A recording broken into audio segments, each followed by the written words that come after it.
ارشاد ربانی ہے اور دستور کے مطابق عورتوں کے مردوں پر اسی طرح حقوق ہیں جیسے مردوں کے عورتوں پر۔ اب ہمارے معاشرے میں سمجھا جاتا ہے کہ صرف مرد کو حق ہے عورت پر، وہ اپنے حق سے کچھ بھی کہہ سکتا ہے، کچھ بھی کر سکتا ہے، لیکن یہ حقوق عورتوں کو بھی ہیں۔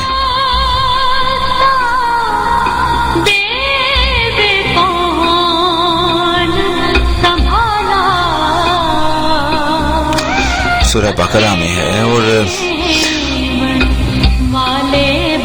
نبی کریم نے انسانی حقوق کا ایسا نظام عطا کیا ہے جہاں حقوق و فرائض میں باہمی تعلق و تناسب ہے۔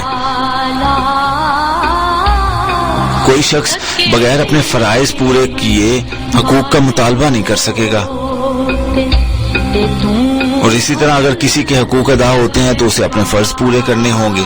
ایک خاص ریلیشن تعلق بنا دیا کہ حقوق اور فرائض کا تناسب چلتا رہے، پرپورشن چلتا رہے، اور سب ایک دوسرے کے حقوق ادا کریں، پورے کریں۔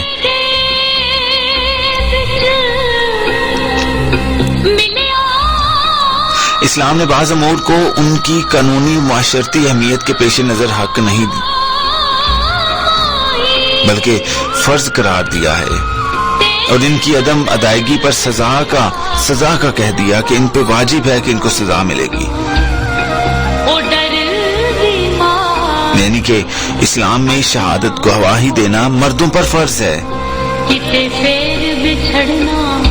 جیسے کہ کلام الہی میں ہے، اور اس سے بڑھ کر ظالم کون ہے جس نے اس گواہی کو چھپایا جو اس کے پاس اللہ کی طرف سے موجود ہے، اور اللہ تمہارے اعمال سے غافل نہیں ہے۔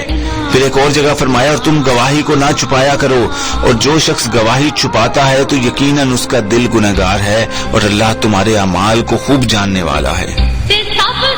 معاشرے میں قانون کی حکمرانی کے لیے گواہی کا شفاف اور مؤثر نظام لازم ہے۔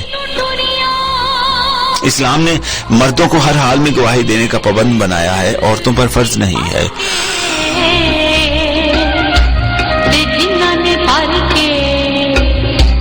تے